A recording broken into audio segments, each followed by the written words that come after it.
セガサターンシロ。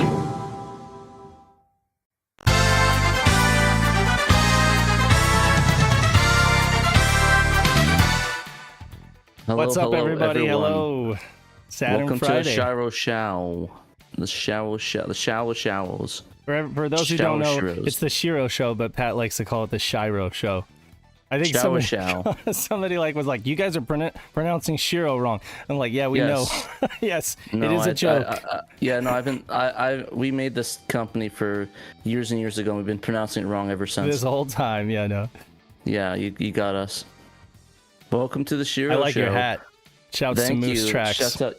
Yeah, he actually made this to me. Sadly, he didn't get it to me in time before PRGE, before I left on my flight, but he did get it to me that day I left, so that's cool, I guess. But yeah, he got Pat.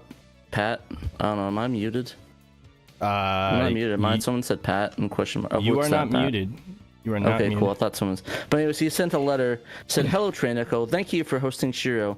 Keep it up. Absolutely love everything you do. Love Moose Track." So thank you very much, Moose Track. Very nice of you. Nice. I really appreciate the hat. I'm going to be wearing it at all the events. I also have a jacket on the way. Sega Steve and I been talking about that, so hopefully that'll come in and I'll be wearing that on the show maybe in a week or two. Yeah. Depending on how fast Yahoo Auctions is, so I'm excited to get it. I'm feeling a little left out here. No, I'm just kidding. I know you he get sent your San Diego Padres. I know he sent Joe some Netlink stuff, because he's obviously Joe. He is responsible for a lot of that stuff. And then no, I love the embroidery stuff that he did. So that looks great. Bucket hat. Yeah, it's really nice. What else you got? Your hat? What's on your neck there? You got your PRGE Jason mask thing? It actually is special because it was signed by a certain person we're going to be talking about on the podcast today. Nice. If I can get this off, let me see. Oh god. Oh crap. I'll just do that. It's wrapped around it. But yeah, signed by Mr. Tim Kitzrow himself. Oh, nice. The NBA Jam announcer. Excellent. Nick and I went over to his booth, and we didn't have any cash on us, but he signed it anyway, so it's very nice of him. I guess he really liked that documentary he did, so he just signed our badges for free. That's awesome. So it's very nice of him. Really wish that we found that glitch, the hidden thing that we're going to talk about with the NBA Jam player. I wish that we found that like a day earlier. We would have been able to go and have him play it. So right, exactly. Yeah, we found out about it right after, and we weren't able to talk to him about it. We got 16 people in the live chat right now on YouTube. Go ahead and give the video a thumb up, and thanks for joining us. We got Elaine, Christian, Pepetsu, Pudgy Bunny, David Zaney.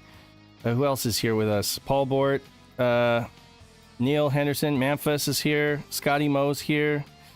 Of course, like William, Sasquatch, and Captain Hawden. Wasn't Knight here? Wasn't Knight?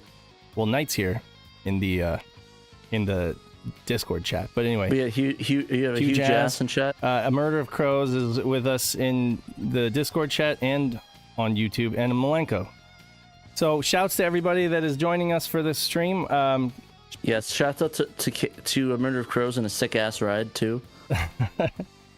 Definitely shouts to Kay. He was my taxi the whole time that I was in Portland. I appreciate you, man. Skymo asked, just got the PRG breakfast cast, good stuff. Couldn't understand what the $600 item was though. Was it called Skintilla? What the heck's a Skintilla? Oh no, I know. No, that was the Mario statue, the Fat Mario from Satellaview. Oh yeah, that's the Satellaview. It's like a statue that they gave out from that was like in a game for Satellaview. Oh yeah, the BS Mario Satellaview thing. I don't. Yeah. Dude ended up he ended up grabbing it because nobody bid over 600, and he turned around and said he was going to sell it for double that, like 1,200. So I was like, yeah, that's. I don't even think Pat wants to pay 1,200 for that thing. There's one thing I want to pay $1,200 for. Almost did. Oh yeah. Well, so you're talking about the Soccer Wars 2 standee, right? Yeah. And there was a dude who offered 1,200, and Steve was still like, eh.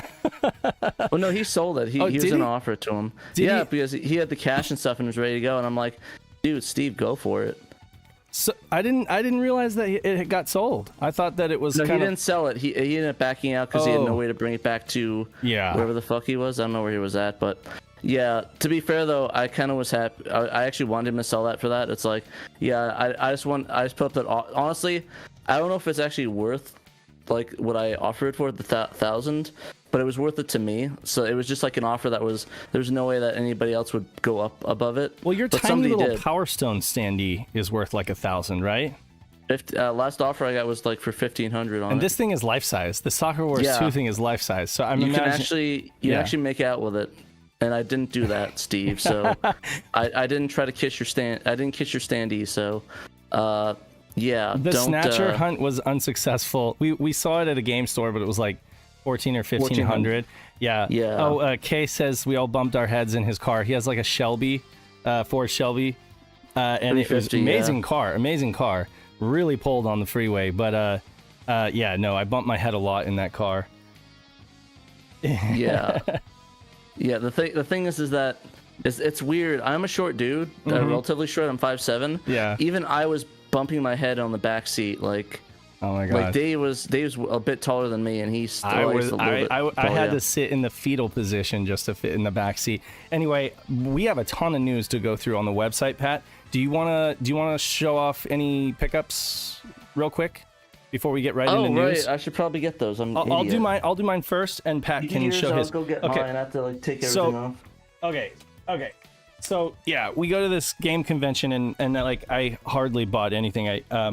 But since we were at Steve's booth and Steve has like really good deals, I was just like, I'll pick up a couple things. Well, first of all, Pat made me these mixtape, he did Blow Up, Suzuki Isao Trio Quartet, Midnight Sugar, cassette right there. So that's cool. And then he also did, he also gave me Toshiki, Kadomatsu, C is a Lady. So a couple cassettes. And that'll be cool. And then, of course, a couple Japanese games. I got Side Pocket 2. So that's like a pool game on the Saturn. We got Mystery Hospital J. Yeah, the Mystery Hospital RMJ. This is a great game, actually, that I would love to see translated in the vein of, like, Lunacy. In the vein of Lunacy. They made a Michael Jackson game for the Saturn? Damn. Yeah, I know, right? MJ. And then, of course, Sega Bass Fishing 2, or actually Sea Bass Fishing 2, sorry. Not Sega Bass Fishing. Not to be confused. Those cassettes, right? But yeah, and I showed off the cassettes. Those were awesome. What else? So I only got some CDs. I also got this from Steve. Picked this up for Jesse, and he is just loving it. I brought it home, and she's like, "That looks just like yours." You know, just like so happy. Yeah, he was so happy. He's been playing a bunch of Genesis games in his bedroom. He has it hooked up to his TV. Got our little placard thing from the panel, and the whatever the program. This is another thing I got, and I'll be real quick. So one little bummer about going to PRGE was that I actually missed my brother-in-law, who actually came down to visit. Like, they just happened to be driving down to Southern California at the same time that I was going to be up in Portland. And so they got to meet with Meg, and they got to meet with the kids. They went to some car shows and stuff like that. But when I got back, I saw this on my desk out here, or on my little table out here in the garage. And you did your car show of your own. This is an authorized 3DO dealer sticker. This is like a bumper sticker, like legit from back in the day. 3DO and the 3DO logos and trademarks authorized, or logos of the trademarks of the 3DO company. So like he left me this little note about 1993. Noel and I went with a group of kids to the Redwood City area. Our youth group teacher arranged for us to go to a focus group involving video game ideas. Not sure if we went to 3DO or a third party. We played video games, had pizza and drinks. They had us sit down in a conference room to get an idea of what we wanted to play. They gave us stickers. Figured you would like to have this for its historical value. So he's been holding onto this sticker ever since 93. That's crazy. I mean, when I think of how many times he's moved, he's been in the military, he's been in the UK, somehow this sticker has come with him and ended up in my possession. So huge shouts to Dave. Thank you. I appreciate you, bro. Sorry that I missed you. Dave. Yep. I believe he goes by Hugh Jazz. So huge jazz, man. Yeah, but yeah, so really appreciate you, bro, and I really do appreciate this. I mean, this is kind of one of a well, not one of a kind, but it's definitely a great condition, and I'm not even gonna stick it on anything. I'm just gonna keep it for. Yeah, is that actually your brother? It's my brother-in-law. It's actually my sister. He's a huge jazz. Yeah, so he's my sister's husband, and he's the one who. Oh, nice to meet you. Yeah, and he's come and like I mentioned before, he has gotten into the Saturn with his daughter, and they they play it together, and so like he had a PlayStation back in the day. He's a huge PlayStation fan, Final Fantasy. Oh, we have to ban him from the chat. I'm sorry, huge ass. Tekken, all that stuff. Oh, racing games. Huge fan of racing games, of course, and stuff like that. And so didn't really experience the Saturn back then. But yeah, is catching up now, so that's cool. That's good. I'm happy to hear. Welcome to the community, Dave's brother-in-law. Is he he's not the dude that worked at PlayStation, right? No, that's my other brother-in-law. That's my sister's husband. He works up at Sony Computer Entertainment, right up in Sorrento. Confused on that. Yeah. I have a couple brother-in-laws. That's right. So brothers from another mother's. That's right. So what did you pick up? Go ahead, show us. All right. So besides the hat I got from Mr. Moose Tracks, thank you again. I got a couple games. Actually, all of this is from Steve's booth, so I didn't venture very far to buy things there. I also got a bunch of good sets from Kay. Shout out Kay. They're actually in the other room, and I don't think I have time to grab them. I completely forgot about it, but he gave me a They Might Be Giants tape, a Weird Al tape, and a Soul Asylum tape, which I love Soul Asylum, so thank you very much, Kay. Thank you. Much appreciated. Mm-hmm. He gave me... I got a couple games. I got Shoulder Child, which is a... Shoulder Child. Oh, you got Shoulder Child. Yeah. It's a Ayumi Kojima art, which I love her art. It's one of my favorite art styles of all time, if you can see it. Yeah. So shout out on that. Got that from Sega Steve's booth.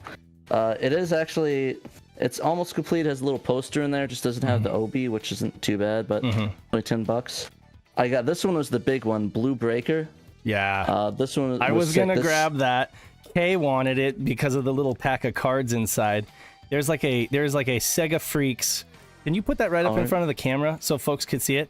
So this game is called Blue Breakers. Is it Blue Breakers 2? That is a sealed pack of cards, and it says Sega Freaks up at the top. And it has a little card on it, too. Curses on you all. Yeah, and it has a little card in there. It was a complete copy. I don't know much about Blue Breakers. I wonder if anybody in the chat does. There's definitely one that I have not, taken for a test drive or anything like that. Yeah, it's one of my biggest gets. Scotty says, does it have bubble gum in there? No, unfortunately not. No bubble gum. But no, it's really cool though. I thank you for yielding it to me, Dave. I appreciate that. NK. I wanted it. I really appreciate it. I wanted it, and then I thought about it, and I was like, Pat wants it more. I'm just gonna give it to Pat. Yeah, so I'm really excited. I'm gonna try this out and see how far I can get. Yeah. Maybe it might be one of those translation things I'll push for. I feel bad. I wish there were 2 copies because now I'm like, Kay wanted it too. But yeah, I'll look out for some Yahoo auctions and I'll try to buy it for you both. Yeah. Keep an eye out. And then the last thing. Go ahead. And the last thing I got was this actually affected me on air. So I remember I was looking around when I started playing this game, and I didn't know that I thought I had it for the second one, but turns out I didn't. But actually, Steve had it, and I bought it and had the code, but it was Phantasy Star Online version 2. I actually thought I had this game, but I actually didn't have it. I only had Phantasy Star version 1. So this one's cool. It has everything in there. It has the access disc, which I won't, the code on there, which I won't show on air. But now I can finally use my actual access key on there. I don't know if I can. Actually, I don't know if if anybody in the chat knows if I can actually just like update my thing and use that access code that plays Phantasy Star. If anybody knows, let me know. If I have to make a new account, I'll just do some grind fests and get to there. So if anybody in the chat knows if I have to make a whole new account to use that access key, let me know, because I kind of want to be legit now. Papetsu commented, Solner's Child equals Mercenary's Shield. That's what it translates to. Is that German? Solner's Child? Yeah, it's definitely Mercenary's German. Shield. It's cool looking game. It's definitely one of those kind of, I won't say hidden gem, but I will just say it's like hardcore. It's like the hardcore Saturn fans booting that up. Yeah, because it does. There definitely is a Japanese language barrier there, and I think that when it gets translated, I say when because this community rocks, and I'm sure that eventually it will be. That'll definitely enhance the enjoyment for me. But you can still kind of fumble your way through, or you can get a guide from GameFAQs or whatever. I wanted to mention real soon before we drop right into the browser and the news is that Kay, he took me back to his house. Show me his house, so that was cool. Everywhere you look, there's like some cool thing to look at. He's got so much awesome gaming stuff. But really, really amazing was his Nirvana collection. I don't think I've ever seen a Nirvana collection this extensive. Vinyls, posters, CDs, Nirvana adjacent CDs, things that just like, I was just like, oh my God. Yeah. And we played a little bit of guitar, didn't really have a whole lot of time. He showed me his, this awesome, I don't know if it was Samsung or LG 3D TV that kind of does post-processing on the Panzer Dragoon remake. That was amazing. But yeah, so we ended up getting to the airport like in the nick of time, but it was worth it because I really am happy that I got to see Kay's Nirvana collection. It's quite impressive. You made the flight though, right? I made the flight. It was like a movie. I was like running. I was like going through security. I was running down. They were like, "Are you? You're the last person to board," But I got on and I'm alive, so we're all good. That's good. I'm glad you're able to make that. And I do really appreciate Kay giving me a ride and kind of tooling me around Oregon. I should have given you a heads up. The security was pretty bad, even at 5 a.m. when I went. Yeah, but you know what? Everything was fine. Everything's fine. It was Providence. It was meant to be. But Kay lives in a beautiful place. Like his little town is gorgeous, and I kind of regret not going, to be honest. Yeah, no, I'm definitely not the downtown. I'm definitely not like the downtown Portland kind of dude if it was come to live in there. But like where Kay is at, it's just gorgeous. Like deciduous trees, red, yellow, orange, green, just so many colors and such a beautiful little countryside. It was great. Yeah, it's funny. When I went to the airport, I actually had a movie-like thing, but it felt more like instead of action movie, it felt like trains, planes, and automobiles. So I went to check in my bag, and like how they have the kiosk there. It's like there's really no line. I saw a short line. I was like, okay, there, and that's it. And I hear, "Hey, buddy, the line's back here." No, and it's like all the way down there. Like, oh no. Oh my God. It was like it went from 13 people in front of me to like 40. I'm like, oh no. But you showed up really early, right? So you still were able to get through with enough time to breathe? Oh yeah, no, I had like an hour of wait, so I had plenty of time, and then security was packed. My bag was oversized, so I had to pay like an extra $100. No, are you kidding me? Yeah, I don't know what put it over, but yeah, it was like 100, like it was like 50. It was like 4 pounds over, and my little bag could not fit it. So I think next year I'm gonna get a backpack like Adam's and just have that as my carry-on. Yeah, that's not a bad idea. And the fact that it's kind of a backpack means it kind of fits more. Like it's not as square. So like you can kind of like squeeze it in up on top. Last year, and I don't know if I told folks this, but last year we came to the airport together and we ate dinner, and I went and I saw you off at your gate. And then I went to the bathroom and I was kind of like waiting for my flight. And like 15 minutes before my flight, I realized that my gate was actually on the opposite side of the airport.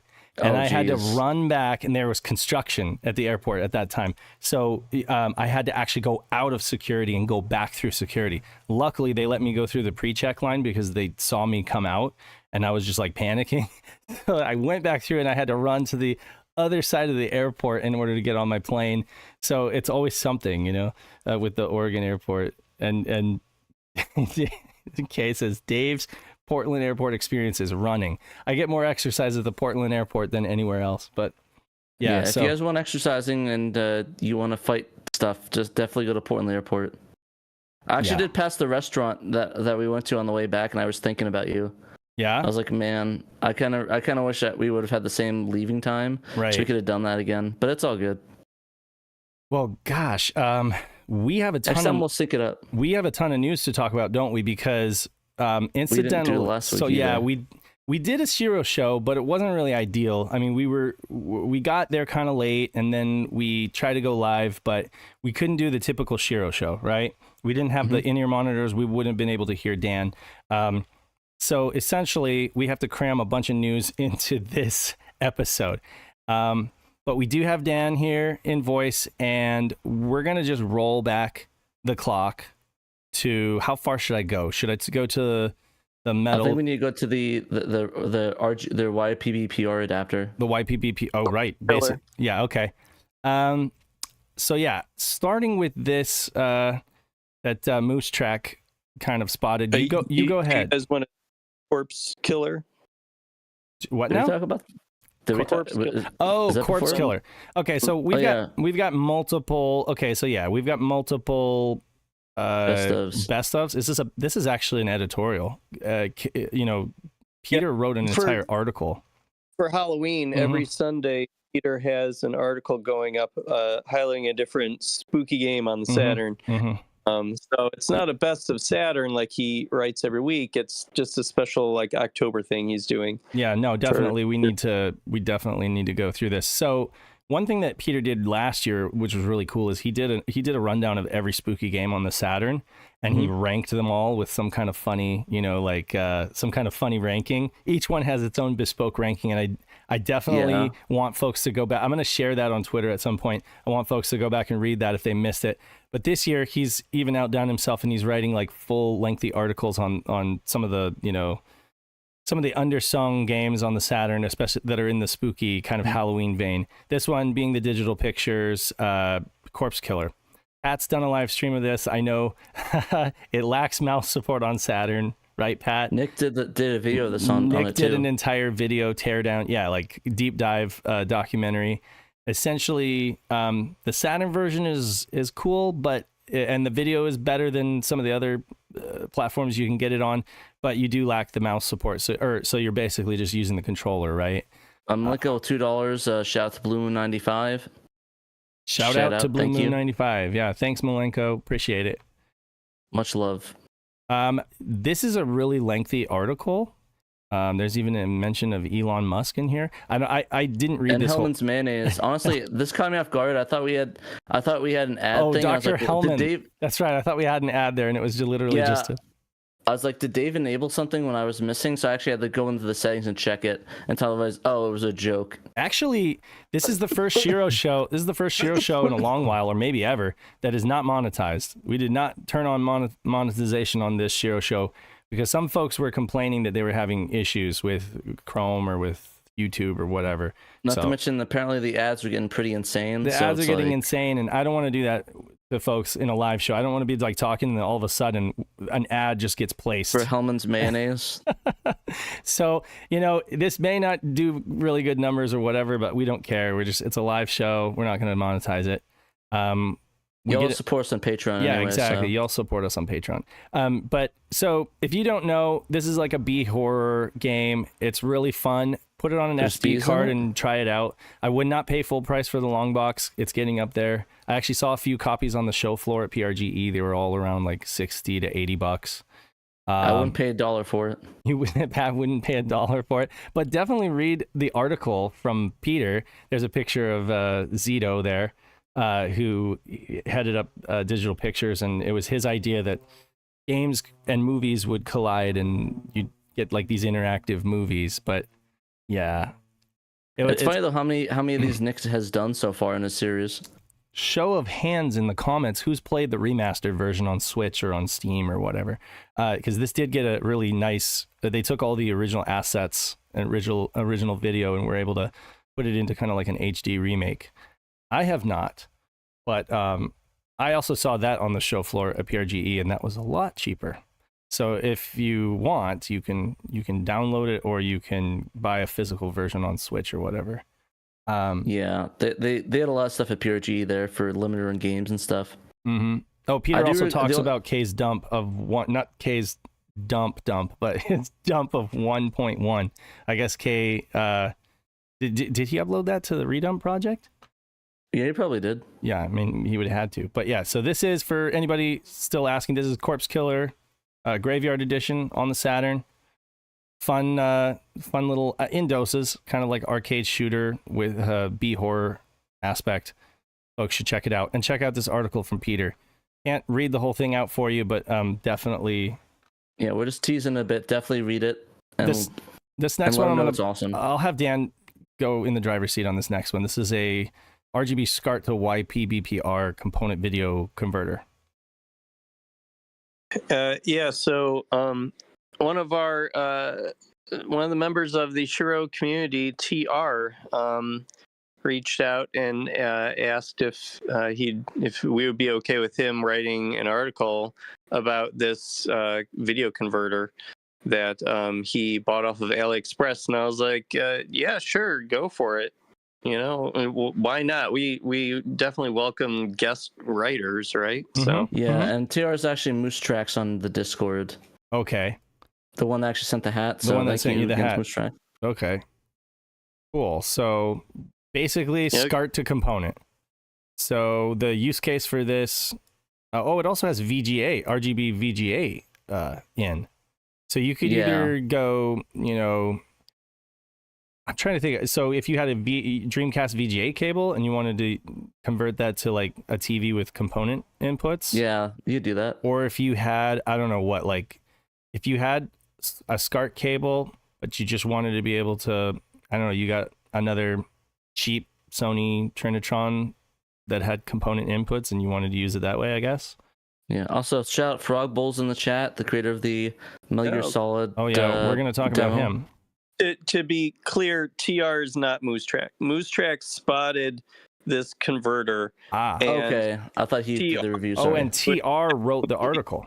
Okay, yeah, that's what I was confused. Imported it, right, and then wrote this story. Okay, well, TR wanted to shout out Moose Track because he was the one who brought it to the Discord server's attention. Okay. So that's why he's mentioned. We are a crowdsourced news site. And that's great. I mean, this community is responsible for bringing a lot of stuff to our attention. So shouts to Moose Track and to TR for writing this up. Yeah, TR really gets into the nitty gritty of this thing. It's all kind of over my head because I'm just not really a tech guy. Right. But, so he talks connections, latency, power consumption, audio. What else? The specific chips. The specific chips. Yep.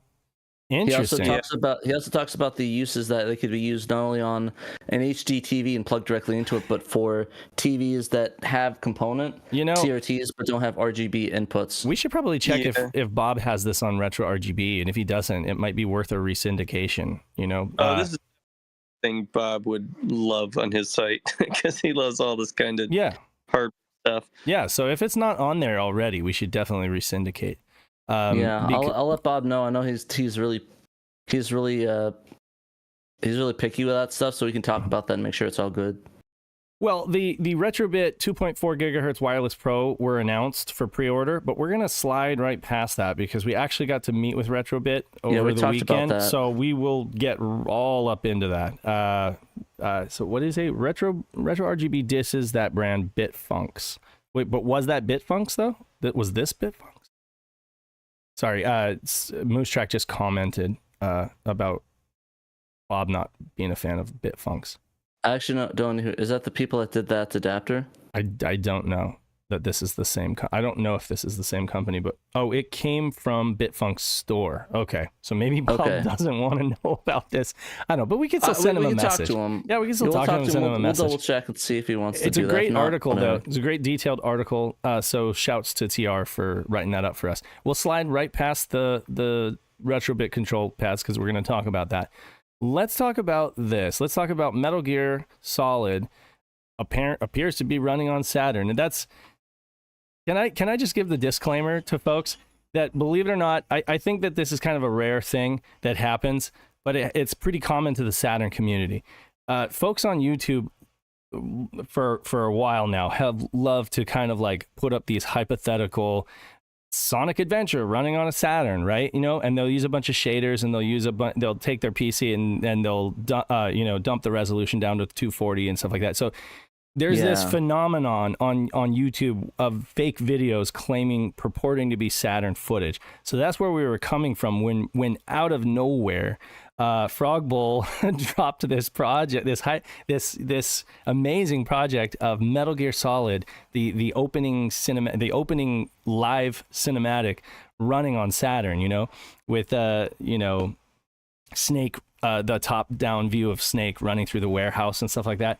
And again, like a lot of us just thought, well, this could be running on a PC. This could be like any of those videos that we often have to bat away and say, please don't don't lead people astray. DMs. Yeah. We were getting a lot of people messaging us about it, and I was like, the things that I don't like to be a negative Nancy about it, but there's a lot of times when people do like those shader things, and people don't really know better, and just sending it to us. It's like, oh, it's like a shader thing, and then and then if we post about it, we get egg on our face. Where it's like, oh, it's like a fake thing. So that was the reason for our doubts. Cool. But the other thing.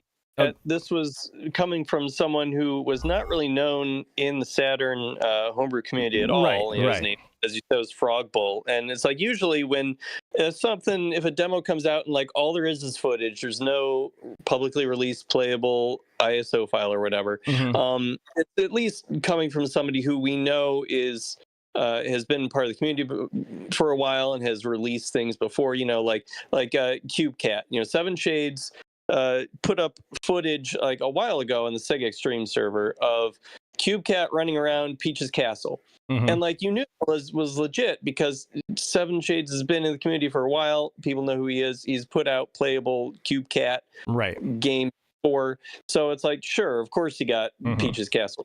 Right. But Frog has dabbled in like PC modifications, which you can see on his Patreon page, which we do link to from both of the stories that we've written on this now in the last couple of weeks. He's modified like soccer games and stuff like that. So this is the first time, as far as I know, that he's messed around with the Saturn. Right. So it's a fairly common occurrence. We see the fake videos all the time. We kind of have to steer people clear of those and say, like, please don't get your hopes up. This is not real, because people get excited about that kind of stuff, right? And we definitely want to make sure that there's clarity and that and there's transparency about these things. At the same time, Frog Bowl, for very good reason, which I totally understand, did not want to release an ISO of this. And it wasn't like I really wanted an ISO of this either. I just wanted him to demonstrate, like a cell phone video of him popping the disc into a PC and showing that he was running an ISO of this, that it wasn't some kind of pre-edited film, right? Honestly, I just want an ISO of it, like a full disclaimer. I want it because I love Metal Gear Solid, and I would have loved to play it. But again, like he doesn't want that getting out and ending up on some kind of like lame repro, right? Way before it's finished, or I don't even know if he has plans to finish. I think this was really just kind of like I don't think he does. Proof that the Saturn, Honestly, if he does it, I encourage him to do it because this is cool as shit. Yeah, I mean, and who knows? Maybe somebody will take interest in this and pick up the torch and keep carrying it. That might be a possibility as well. But the point is, he threw down the gauntlet and said, Saturn's capable of doing this, right? That's really what the challenge was for him. Proving that he could do it and proving that the Saturn could do it. To kind of quell the age-old argument that the Saturn's not good at 3D. Anyway, it was vetted by XL2. We go on to say in another article. Am I correct? Like I do link to from the top. Yeah, we can skip to that one too. Yeah, we'll skip around. We can skip around to this. So XL2 confirms Metal Gear Solid prototype is real. So take it from here, Dan or Pat. You guys can work together. Yeah. So I mean, speaking of developers who we who have been part of the community for a while and have released playable code, XL2 is made Hellslave and Sonic Z Tree, just kind of a recreation of Sonic Extreme. Also, the Iriel, which is just Unreal, first couple levels running on Saturn. So lots of cool stuff. So the thing is, XL put out his like source code for Sonic Z Dream on GitHub years ago, and I guess that Frog Bowl used that code as kind of a basis for getting himself up and running on the Saturn and making this recreation of Metal Gear Solid. So I guess he felt like he kind of looked up to, or he trusted XL2, and he sent the playable ISO of Metal Gear Solid here to XL2 to ask him for like comments and suggestions and stuff. Yeah. And so because he had that, XL2 took the opportunity to then take screenshots, which we have in our second story here, of it running in Mednafen, the Mednafen emulator. He hasn't tried it on real hardware yet, but I mean, if it runs in Mednafen, it doesn't 100% necessarily run on real hardware, but it's likely it runs. He has in a some PAL. capacity. Frogbowl has a PAL Saturn though, so that might be part of the issue. Right. So anyway, it runs in Saturn emulation. Yeah, it runs in Saturn emulation, and XL2 took the opportunity to let everybody know that this is real. I'm playing it. He sent it to me, so y'all can believe him. So that's cool. They're both French, by the way. They're both French. That's what I thought. Honestly, maybe we should have Peter do an interview with them in French. I just want to say to anybody in the community who is working on anything Saturn related, SHIRO lives to promote the stuff that you're doing. We want to shout it from the rooftops and we want to blast it out there. We just want to be sure that it is legitimate and that it's honest, and I apologize to Frogbowl if he thought that we doubted his honesty. It was just that this is a very common thing, believe it or not, that we've seen many times where folks I just want to see, like I said, I really liked it, but sorry, I'll let you finish.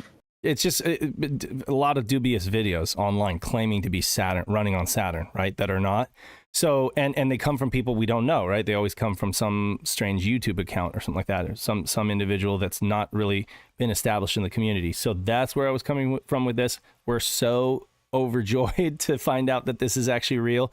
And you're absolutely right. It speaks to exactly to what you said, that, sure, you have to come at things a little bit differently with the transparencies and stuff and the way you're doing certain culling effects and the way that you're basically wrangling the Saturn hardware, but it can do it. And just like Frogbowl said in the comments here, XL2 demonstrated the capabilities of Saturn more than anyone else. And I mean, when you look at Unreal, his version of Unreal running on Saturn, you realize that had they had more time and had Saturn lived on, well into, 98, 99, just like the PlayStation did, we would have seen some more graphically intensive games, as developers really, as further software graphics libraries were refined and they got more grips on the hardware. But instead, in 98, they just started, focusing on Dreamcast. They pretty much dropped the Saturn and started working on this new hardware, so it wouldn't be until Homebrew fans years and years later got their hands on these tools like Joe Engine and then their own renderers that you would really start to see the Saturn open up. Yeah, in all honesty, I remember back years ago, I can't remember what the quote was, but there was rumors that code for Metal Gear Solid did pass through a Saturn at one point. It was pretty vague.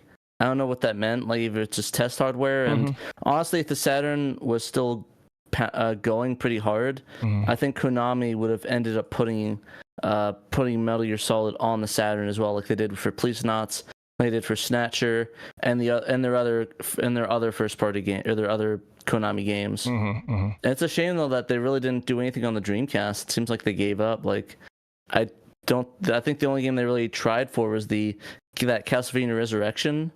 Unless I'm wrong, I don't actually know. If anybody knows there's Konami games on the Saturn, on the Dreamcast, definitely let me know.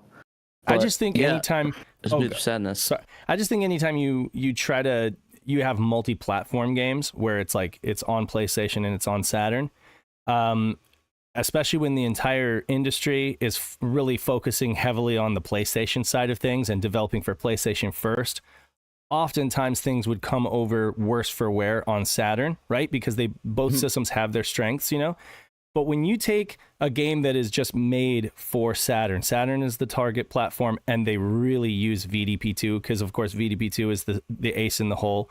That does the infinite plane thing, and there's so many cool things you can do with it. And you really develop the game from the top down for Saturn with, taking advantage of VDP2 where you can, and then using VDP1 and both master and slave processors. You really can get some really great things on Saturn. And again, it's just a matter of time, development deadlines, and then Saturn not really lasting past early 98, basically late 97, really. Because everybody put on the brakes and then started developing stuff for Dreamcast under wraps, So it's really, we're going to see more and more of homebrew developers surpassing what actual developers were able to do with the Saturn back in the day. It really, I only see it getting better and better with folks like Seven Shades, Frog Bowl here, what he's done, XL2, of course. We're going to start seeing people pass up original developers, even Sonic Team, maybe, you know. It's going to be crazy, but I really think so. And I think folks have to also develop games and keep in mind that like what Saturn was really good at was like the bright, garish colors, you know, games like Burning Rangers, which just were really stylized. They stand the test of time because that never goes out of style, don't you think, Pat? Exactly. Yeah, I don't think the typically is. Yeah, they do not go out of style. Also, it looks like Scotty Mo and Neil did point out some Konami games. They have the DDR games, and then the some ESPN games, and then Soundscope and Air Force Delta. Thank you for correcting me. I guess there's just so little that there isn't really any that they really had at that point, or maybe they went full 3D and they just didn't want to bother doing two systems with 3D capabilities. Yeah. That's what I'm thinking, but yeah, I think for the most part, I'm really excited for this. Thank you again. Was it? So make sure you use Frog Bowl for doing this. Yeah, my hat is literally off. Yeah, our hats sir. Do that. Yeah, I'm bald. But yeah, thank you very much for that. I think it's an amazing project. I hope you continue with it and actually port the entire game. Yeah. I know that we have technically Miller Solid and Dreamcast technically. Because it's the little emulation disc by the Bleemcast, but I would love to be able to play Metal Gear Solid on Saturn. That's going to be sweet. If you don't plan on continuing or finishing it, I totally understand. It may have just been like a personal challenge for you. Maybe consider offering the code to some other folks in the community that would like to run with it and you know, at least complete a portion of it. I think that would be great. I don't know if you'd be open to that, but I mean, definitely this would be sick, you know, to be able to play Metal Gear Solid or any version of it. Like if they have this engine and they have it working, I mean, technically you could build other levels, you know, other like stealth missions and stuff like that. You can do keep VR missions on there, be able to like do a custom VR mission thing where you do your own VR missions. Homebrew competition. Yeah. Sega Extreme homebrew competition. I would love to. Yeah. Also that Frog Bowl, do it. Frog Bowl did mention. I just want to mention Sega Extreme is where the homebrew competition happened. That is correct. Sega Extreme homebrew competition. And we freaking love Sega Extreme. We absolutely love them. It's amazing. He did mention, Frog Bowl did mention in a comment somewhere, he was like, I wanted to prove that, you know, Snake could crawl around in a cardboard box on the Saturn, right? I didn't see that in this demo. So is that something that he programmed? The ability to like crawl around in the cardboard box? That would be cool.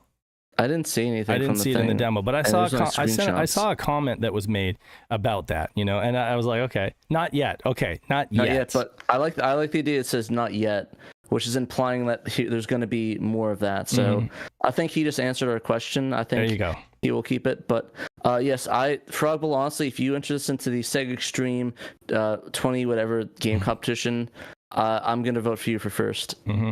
I know that's yeah. I feel really bad for everyone else, but I'm just such a. Well, actually, I don't know. Maybe. I feel bad. You just backed yourself into a corner there. I mean, you have to now. You have to now. Yeah, the thing. Yeah, I mean, if it does enter that, I definitely will. But like, I don't know. Like, there's so many other good homebrew stuff that's not announced yet, so I don't want to speak too soon, you know. But this year is going to be one of the hardest yet. This year is going to be one of the hardest yet. Yeah, I'm sorry, guys. It's Metal Gear Solid. I'm a fanboy. We need to move right along with Haunted Casino. So there are not that many casino games or card games on the Saturn. There's a lot of pachinko. There's a lot of mahjong.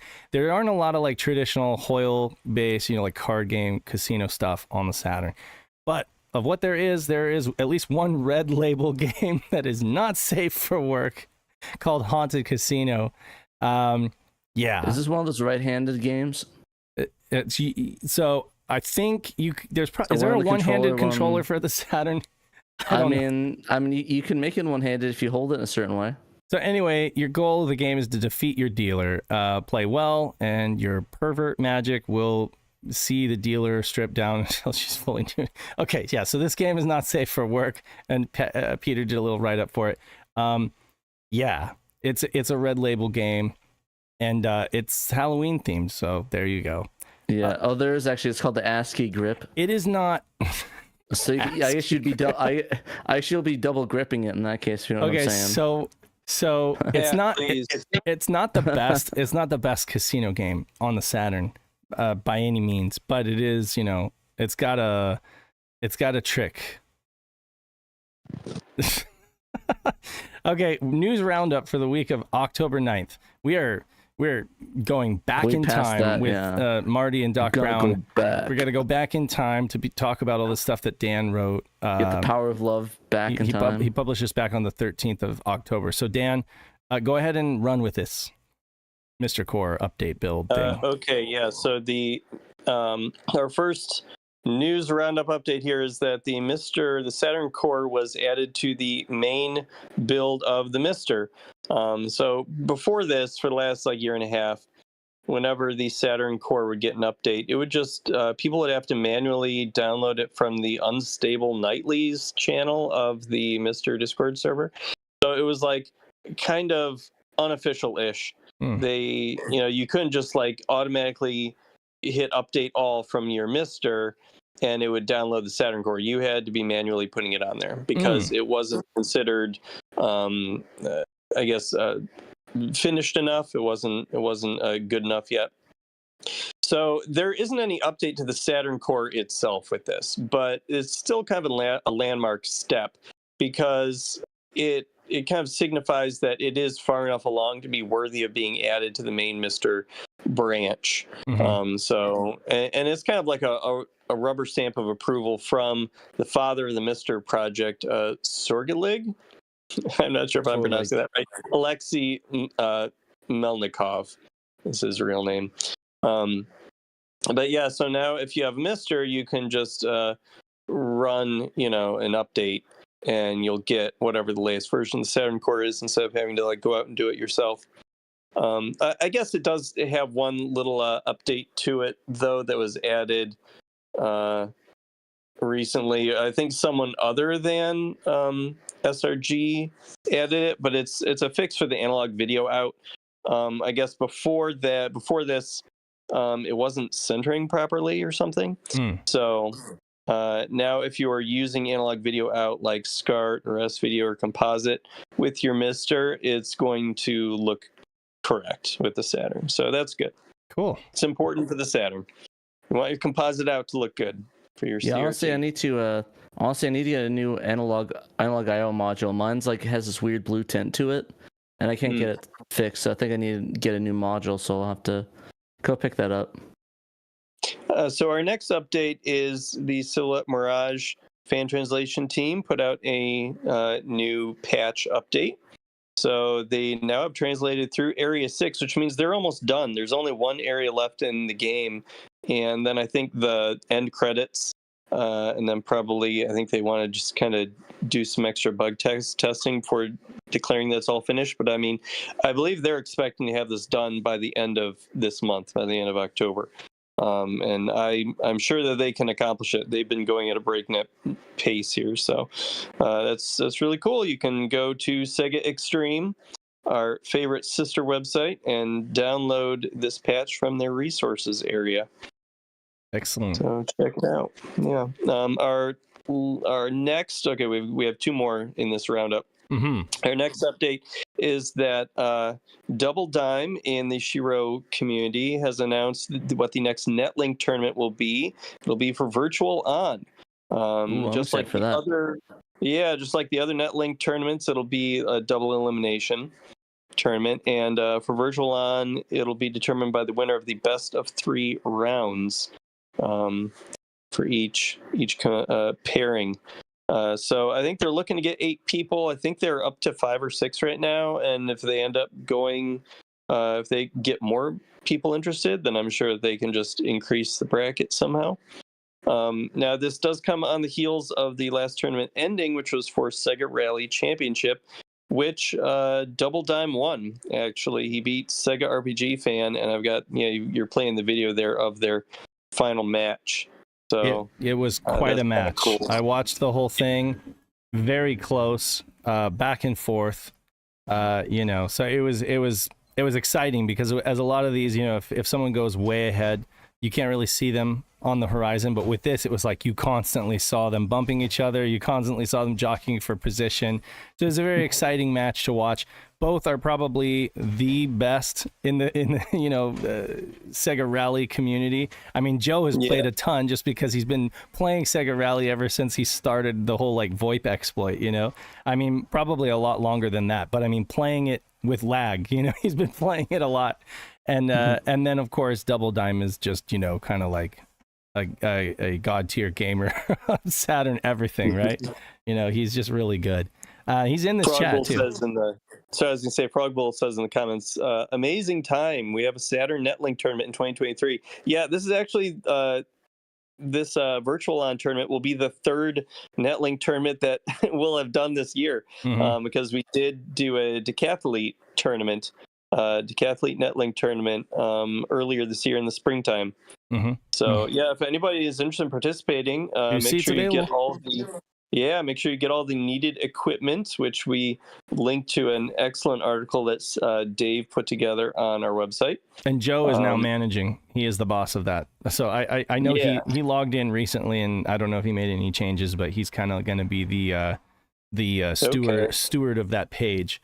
The Slow Coin said that it's the fourth one actually. Virtual Fighter was the first. Oh, a virtual? Yeah, that's right. Was that Fighter, this year? Yeah, VF Remix. Was that last year? It might have been early last year or early in this year. I don't know, but I know that we've done Virtual Fighter Remix, Decathlete, and then now Sega Rally, and that's done. So yeah, I wasn't sure if Virtual Fighter was this year. I was just talking about this year. Well, maybe it was. Maybe I missed it. You may know. Yeah, I don't know. Excellent though. Excellent job. Thanks to Double Dime for kind of organizing this stuff. You come into the SHIRO Discord and you go into the Saturn Online, you'll find Double Dime. He's usually up for a match. But bring your A game. I think you got third. Yeah, Shadow Mask beat me. He was phenomenal. He was great. We had a lot of lag, but it was still very close, and I could just tell, Shadow Mask was great. I also got beat by Nick at Panda when we went to PRGE. When we went to PRGE in our hotel room. Nick was on his A game, and I'm just not. Like I gotta get good. But yeah, so Nick beat me too. That's on the record there. And then this last story. Go ahead and tell us about this so we can. Okay, last story. We like checking in on our buddy Bo Bales, who has poked around with Burning Rangers. He's a Burning Rangers super fan and found a lot of cool stuff in that game. So I guess his knowledge of Burning Rangers and Nights into Dreams made it possible for him to find some interesting stuff in the special stages for the Saturn version of Sonic 3D Blast.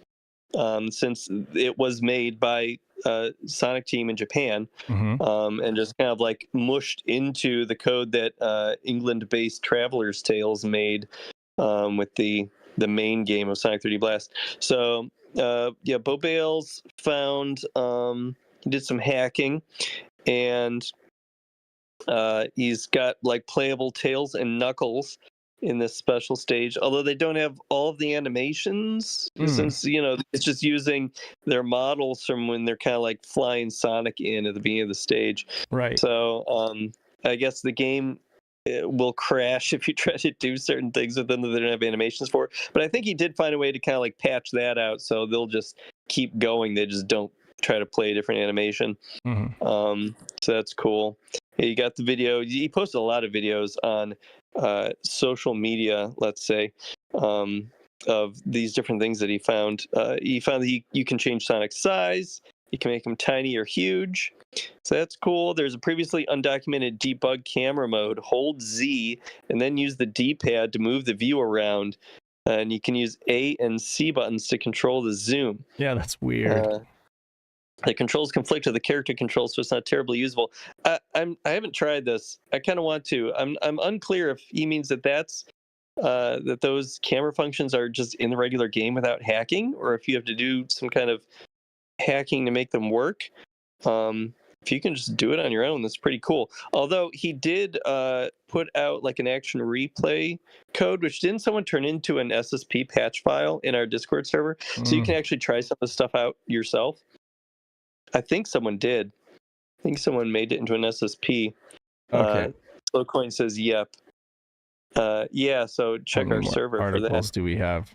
Got that was last week. So now we're up to this week, now which we're is up to this mostly week. you guys posting YouTube videos. All right, so we've got about 15 minutes to. No, I'm just kidding. I don't. We definitely have to put on the gas here. Back to the mansion.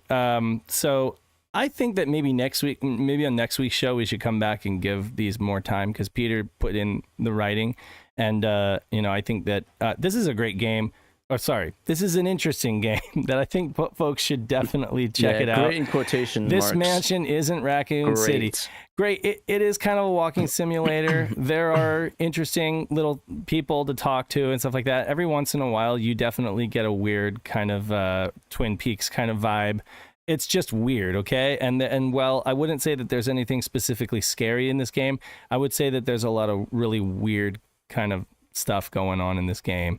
The music is fantastic, I think. One of the better parts of the game. Some of the writing is interesting. I would definitely say that folks should try this game. Mansion of Hidden Souls. Scotty Mo says it's an experience in quotation marks. And I would say that definitely it is an experience.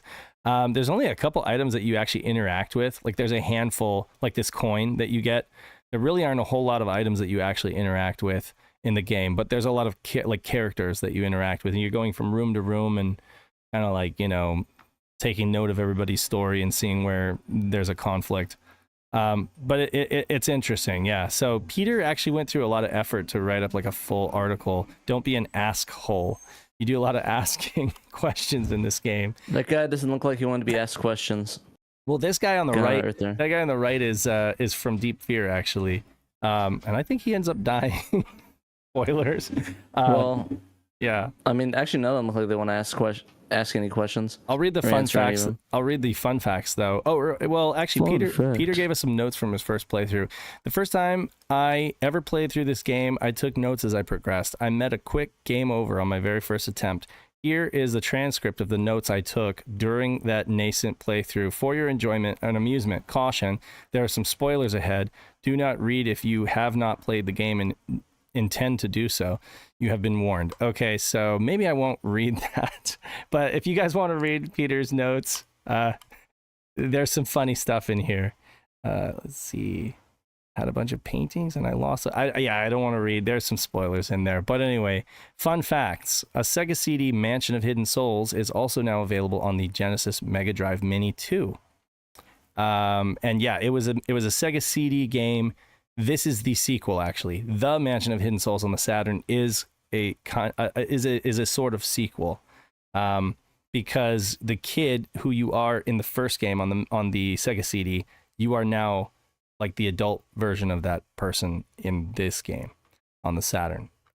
The North American Mansion of Hidden Souls is coded with region codes J, T, and U, meaning it will load on North American, Japanese, and Asian region Sega Saturns. Not many games were released without a region lockout. This is one of them. Note, this only applies to the North American version of the game. Other versions are region locked. Okay, so the North American will just run on any Saturn, apparently, which is interesting. So yeah, check out Mansion of Hidden Souls. Pat? So. Oh, okay. I can't actually. I've never played it, so I don't know a lot of info on it. Yeah, okay. It's neat.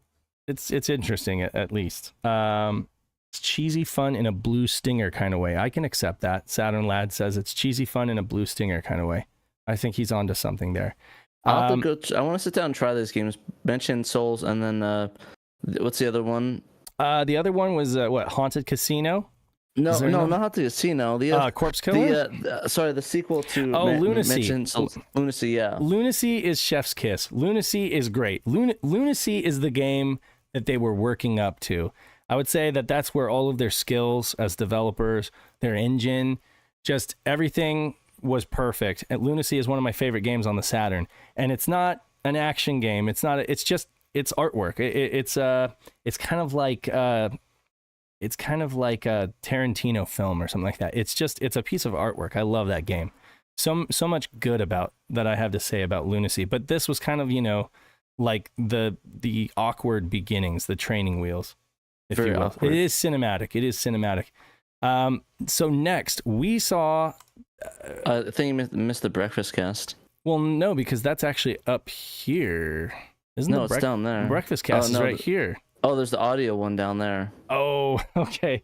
And this one has the audio in it, I think. Yeah, Podbean audio. And okay. the video, yeah. All right, my bad. We'll delete the other one later. We'll just combine them, yeah.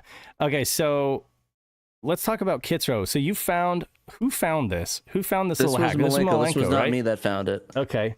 This was the Malenko off of the Sega Extreme stuff. So you were getting Sega Extreme in there when I forget about them. Well, yeah, he just gave us $2 to shout Blue Moon. So this is the same Malenko who just gave us $2. Yeah, but essentially, he was digging through the code NBA Jam. I believe he wanted to see he wanted to check and see if all the codes from the IGN character lists were correct, or like all the characters were there. And he found 2 codes that he didn't see before for a KIT and FOX with certain dates on it. And he put in the code, and it turned out that the KIT was actually Tim Kitsro, who signed my lanyard and was the voice for NBA Jam. From downtown! Exactly. He's on fire! Yeah, exactly. So I booted up the game, and after fighting my capture card, anti-shouts out to OBS, go to hell because you're garbage. Yeah. It broke my capture card again. Oh no. Which literally every other version breaks my capture card, so I had to downgrade to be able to get my capture card to work. So I had to record this in Game Capture's awful software to get this working, but now I got it working now, so I'm happy about that. Downgrade OBS if your capture card breaks. Thank you, OBS, for that. Ruined another stream of mine. I'm so sorry, Pat. That's all good. I'm used to OBS screwing me over, so it's the day in the life.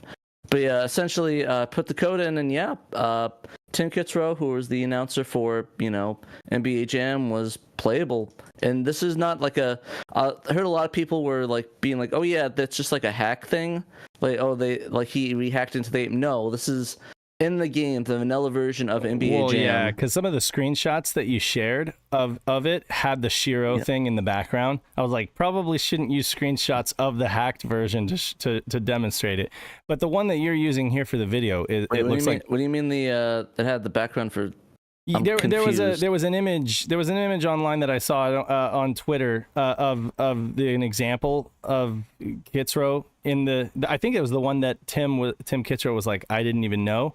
If you look at Panda's thing, he shouts out. Yeah, and Panda was using his copy of Malenko's patch. Right. So in the back you could see some hacked images on the banners, and I was like, okay, that makes it look like it is a hack, but no, this can be done on a vanilla version of the Saturn game. Yeah. And that's what I played in there. This is if you literally get any disc copy, any copy of specifically Saturn, Sega, Saturn. This is only the NBA Saturn Jam version, I think. Yeah, he checked all the versions. There was no it wasn't in anything. He looked through all the codes, Jaguar, Genesis, 32X, all of them. And this is the only one that had Tim Kitsro and the character named Fox. It's weird that his stats are just like question marks. Oh, that's common for secret characters. Oh, that is okay. All right, and then Fox. So the stats for Tim Kitsro are speed 9, 3-pointers 8, dunk 7, pass 5, power 8, steal 9, block 6, clutch 7. Ah, okay. And there's this other character named Fox, who we weren't sure who it was at first. One of my friends, his name's Tyler Wingen. He's like JRPG fan or something like that, or JPGR. I forget what his name was on there, but he actually sent me a PM. He's like, oh yeah, I was looking through the studio stuff, and there's a guy named not Toby Fox, something Fox from Iguana Studios, who we think it's either him or his son that was hacked into the game.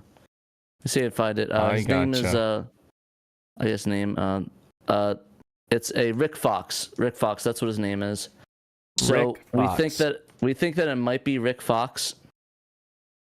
Either Rick Fox himself or maybe his son that's in the game. I sent a email to his studio asking for confirmation, and I haven't heard back yet from that. So for now, I don't know, but we're just assuming that it might be either Rick Fox himself or his son. Probably more his son because of how young he looks. Yeah. because I looked videos. I actually did look up videos. Dick Fox. Dick Fox. Shadow. Dick Fox. Wow. Shadow's getting banned, son. But yeah, because I actually looked up videos because he actually on his website said he toured with David Bowie. Yeah. So I combed through concert videos of David Bowie's tour at the time to look for him, and he doesn't look really that young even back then. That was in the in 90.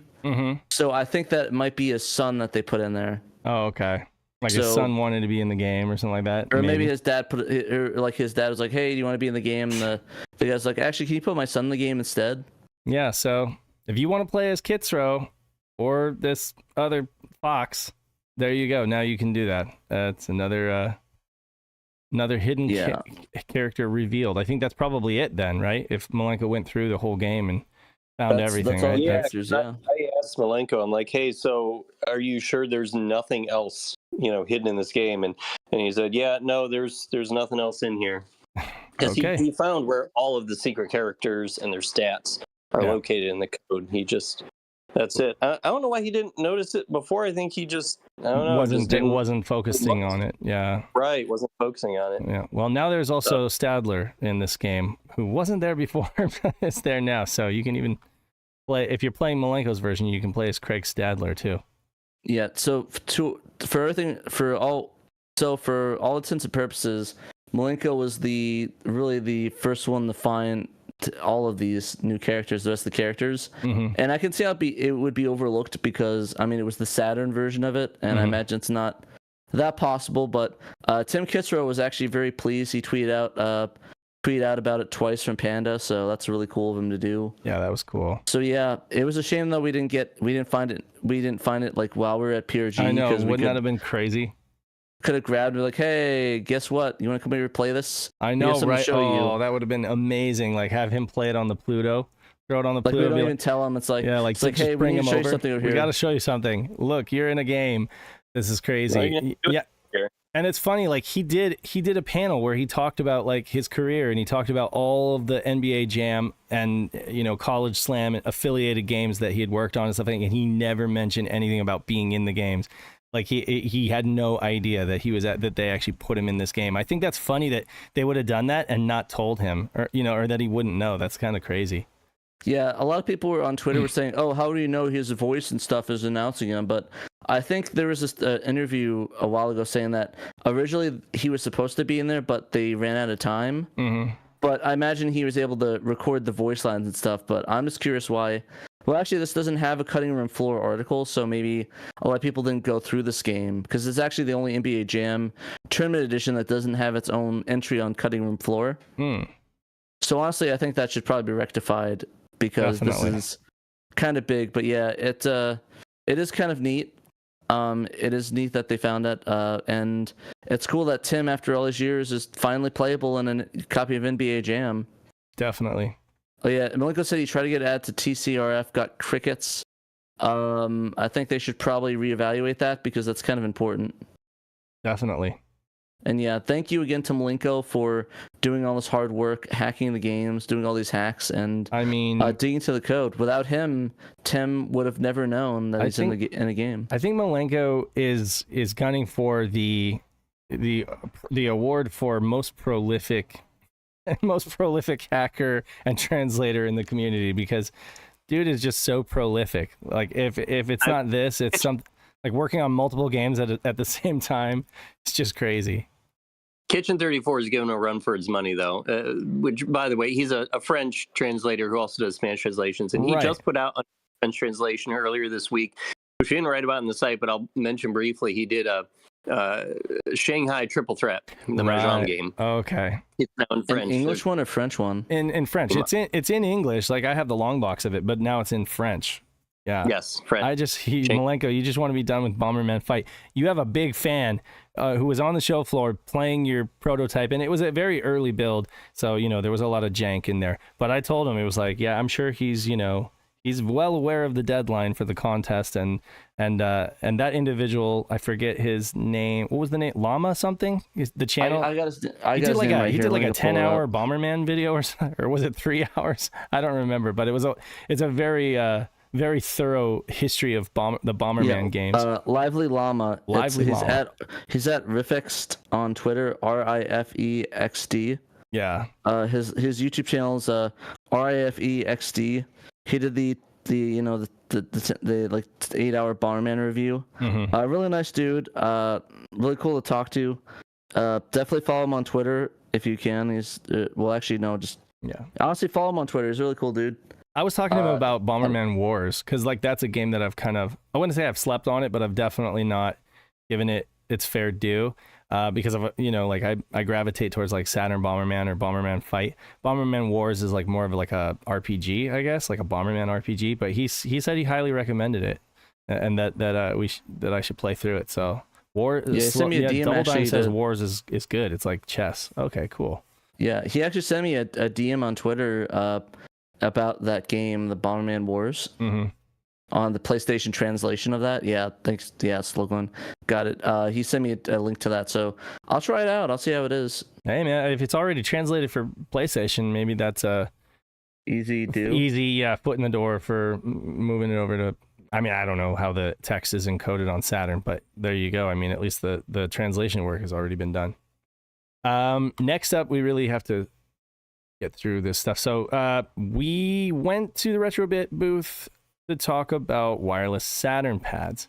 But when we got there, we found something else that was really we did not expect this. This was not something we were expecting. I'll just fast forward to the... So this is you go ahead, Pat. What do we have here? So this was a prototype for a Dreamcast controller with a Saturn D-pad on it and 6 face buttons. My first question when I saw it was, why didn't you just do this up front and use this instead of this? This is the controller everyone wanted for Saturn, is the Dreamcast analog stick, like the analog hole sensor with the Saturn D-pad. Like this is the 3D controller that people were clamoring for instead of the little D-pad one. So I guess that's my first question. I could see why. They also showed off I assume they're going to make this wireless as well. There's a wireless controller as well next to it, without a VMU thing in it. But there's a wireless VMU adapter that comes with that adapter that connects to it as well. So that was pretty cool. There were a lot of people complaining online saying that they weren't a fan of the wireless not having a VMU slot. But I guess there's a lot of reasons for that. The primary reason being how they're focusing the development of these wireless controllers, right, Pat? Because they're really focusing these controllers as kind of like modern controllers for Switch or PC that are also compatible with the Dreamcast. But the weird thing is that the Saturn Wireless Pro Pad has 2 analog sticks. So there you go. I mean, you could argue, okay, it's a modern dual analog controller, but this one still only has 1 analog stick. So it is kind of weird. It's like, I could see how somebody using it for the Switch might not need a VMU, right? The VMU wouldn't make much sense, right? But so I could see why you would want to have it separate. It has the same shape of the 3D controller in the back of it. Right. Yeah. Like honestly, like, I would say just wait for this if you want a 3D pad that's authentic, and see if this is like up your alley. To be honest, they say they're not happy with the fit and finish. Like they're not happy with the grip. They still feel like it needs work, so they're not going to release it until they get it just the way they want it. I do like the fact that this uses these it has a little battery door in the back, and you can get these flat lithium ion batteries on Amazon. 2 of them for $8. So you can literally have like several charged batteries and just swap them out, right? Or you can just have like 2 and just have 1 on the charger and just be able to swap them and always be up and running, So that's cool that they included a removable battery, and I honestly think they should do that with every controller they release. I mean that because eventually you're gonna have to replace the battery on your old Retrobit Bluetooth pad, right, or your 2.4 gig. Eventually, you're gonna have to replace the battery, and when it's that silver, non-branded, lithium ion pack, and it's all bulged or whatever, because it's like it's not as convenient. You have to take the thing apart and then try to source. This one, they tell you exactly what to get. They tell you the exact battery model to get, and you can find it cheaply on Amazon, so that's kind of a cool thing. Yeah, my only concern with this controller though is that it changes the shape of the Dreamcast button faces, which is not. I'm not the biggest fan of for certain games like Bang.io, where you actually have the controller button, the controller scheme where you hit the up, down, left, and right. Yes. But I guess you could shift your hand like this, like slightly, and hold it like that. But it would be kind of weird to play that way. Right. And I mean, they have to do that to accommodate the 6 face buttons, right? So I mean, so yeah, like that's the other thing is like people online are like, can you just release a regular Dreamcast control pad that's wireless? And I mean, honestly, like, are they gonna? I don't know that they would go to that length to do both. You know, they're probably gonna try to find a good compromise and put out one product versus 2 different products to please everyone.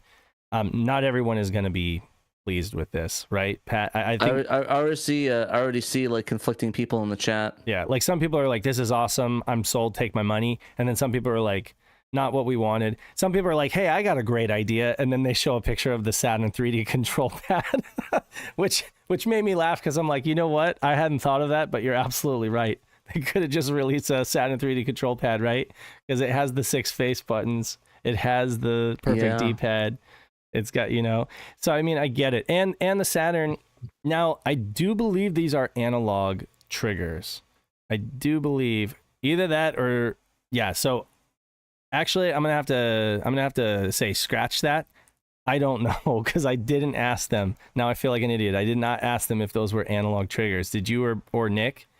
I honestly, I was so busy with the things that, the thing is that I'm going to be honest, I didn't really bother asking much about it because this is like an early beta. Oh yeah, so it's such an early prototype. They said at best they'll probably release it late to that 2024, if that, so. Yeah, so I didn't want to, the things that I didn't want to grill them on it because I know the question, what they're going to say. Right. We don't know. We're working on it. It's a work in progress. We don't know the final stuff yet. So like that's why I don't like asking and asking questions about like early devices like this or prototypes because it's like it's gonna change. It's gonna be different. But I mean, I think we expressed our concerns and what we'd like out of it. Like I think I asked about the 1 VMU slot. Well, I'm not like, because the wireless thing, I think it should have 2 for both of it, but I think it's going to have Rumble built into it. So I think it's going to be like, you'll have auto Rumble and that'll take up that slot. Right. And the Rumble is going to draw the same amount of power. So if you had 2 VMUs in a Dreamcast controller, it draws a certain amount of power, right? Well, the Rumble feature is going to be drawing the power that second VMU would have. So compromises are having to be made basically, and they think that more people want Rumble than 2 VMU slots basically. Now there have been people online on Twitter that have argued, well, what about this other wireless Dreamcast controller project or whatever that has Rumble and a VMU slot? But I looked at that and I was like, even that has 1 VMU in it. So as far as power draw, it's still Rumble motors and a VMU, right? So folks, we're not gonna slay them right now for this because it's too early to really know. Like there's gonna be so many changes to it. Design not final. So I mean, they could scrap this whole thing. They could scrap. They even mentioned, so right now this little kickstand thing, this little VMU unit, they're even talking about making it a self-contained connector that just slots onto the Dreamcast. The only problem they're going to run into with that is that when you want to plug in 4, the connectors are so close together, they have to figure out they just have to figure out how to make it fit, So there's a lot of concerns. It's so early, it's not really worth drilling it. We just gave our concerns, and for the most part, I kind of like the feel of it. Honestly, I could see people just buying it just to use as a 3D controller for the Saturn. Yeah, like a nice fighting pad. It would be great for platformers and fighters, like right out of the gate. And those that Z and C button are just essentially redundant triggers. Basically, they're like mirrored LNR triggers. They're probably going to mirror the triggers on the back for Dreamcast stuff. So you can do those combos that are in games like Third Strike and stuff like that. But definitely, I know what you mean though about Bang.io and having them kind of shifted like that. It's going to be confusing if you like using that control style, which honestly they don't set it to default, but they say in the guide we recommend you use this control style, which I don't know why they didn't default it in the first place. Maybe it's a Japanese thing that they couldn't change Yeah. But yeah, I would prefer if they did that. Another Best of Saturn from Peter. A lot of horror ones. Zetta's Servant of Shale was a PC and Mac English release. Was ported to the Saturn. It's a Myst style game called Horror Tour in its Saturn iteration. And honestly, I prefer Pissed, but that's just Pissed. It's an interesting one. It's one that only hit my radar a couple years ago. On Halloween, I was looking for creepy games. This is definitely like a creepy game. You're going through this Rodival castle, maze-like Rodival castle. The castle was taken over by the evil Zetas, whose spell turned the castle invisible to human eyes, and it's your job to set things right. You have like this little it's funny, you use the controller, you use the Saturn controller D-pad to move around a mouse to click a D-pad. And I really think that they should have just fixed that and reprogrammed it so that the D-pad does what the D-pad is supposed to do. But there are like, be as fun. There are pictures there are like picture frames that you have to click on and stuff like that. So I guess for that reason they kept it like this. But yeah, essentially, it's an interesting game. It's definitely hard to understand because of the Japanese language barrier. So if you're going to play this game, I almost recommend you grab like on Good Old Games or something, grab the original version on PC. But maybe this is a potential translation project, because again, it exists in English on PC and Mac. So there's audio files and stuff like that could be not people who listen to high quality music, but audio files that could be injected maybe into the game or remuxed or whatever. And then there's kind of cool. Yeah. So yeah, I think it would be cool if somebody's looking to translate like a horror game. I think it's interesting. But moving right along, we also caught up with Seven Shades at PRGE to talk about CubeCat. Pat helped Nick film this, so you want to talk about this? Yeah, so this is a cool interview that we did with Seven Shades. Well, actually, it's more Nick. I just did the filming of it. Mm-hmm. But I got like certain angles. I don't know if I asked a question or not. I can't remember.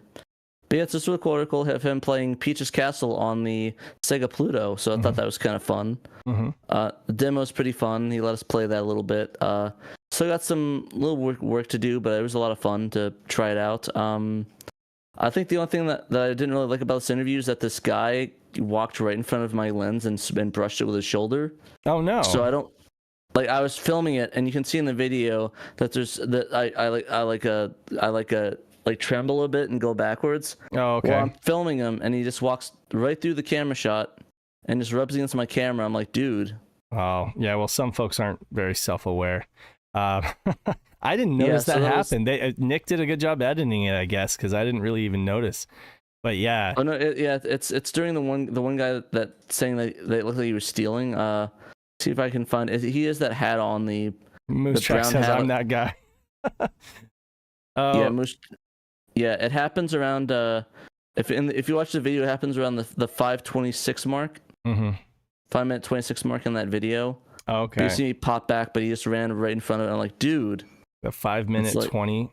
Okay, I'm going there. Yeah, so it's like 5-minute 26. Oh, 5-minute 26.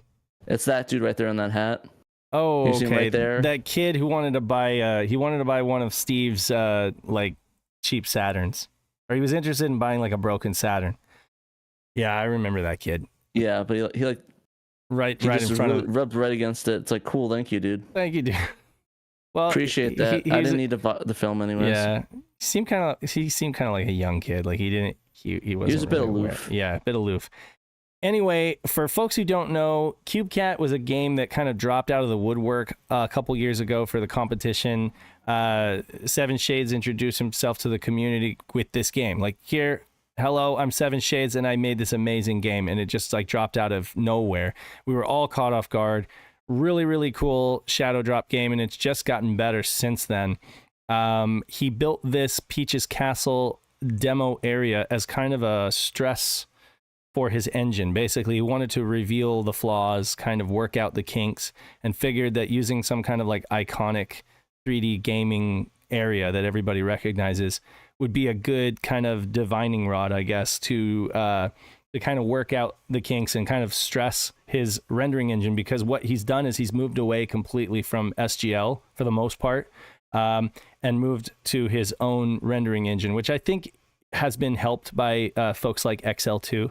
You know, this community really shares a lot of information, shares a lot of tricks and stuff like that. And so I think, you know, but yeah, he started from like zero, basically the bottom, and now he started from the bottom. Now we're here. Yeah, so that's a good reference. And exactly. So learning to code in C, I guess most of the game uses C, and there's a little bit of assembly, inline assembly for polygon functions, but 90% of it is C. That's a fake reflection, like that's a fake water and cloud reflection kind of thing. So that's mostly like artwork, basically using VDP2, which is amazing. It was really good. And I think my favorite part of the interview I forgot as well to mention is just him playing on the Pluto, and that guy that spontaneously came up and started asking him questions about it. Right, yeah. That was cool, spontaneous. That kind of like fed into the interview, exactly. What else can we say? So there's 3 different layers of transparency. You've got sky, water, and underwater. He's working on the draw distance to get it lower level of detail, so you can see the entire thing at once, which is tricky because the Saturn, there's a fill rate thing. Basically, it comes down to fill rate. If all the polygons are like right up in front of the camera, then it snags and it kind of drops frame rate really bad. But I felt like this entire demo ran really well. You know, I think that you played it, right, Pat? And it played smoothly, right? Bit. It played pretty smoothly. It had some glitches, like you can float in the air and hold the pounce position. Yeah, CubeCat has this new charge ability where he like can kind of dash in any direction, right? But he floats in the air before he does it. Yeah, and this one he did. And then it looks like he lost the double jump. Oh, so I don't know if he took out the double jump?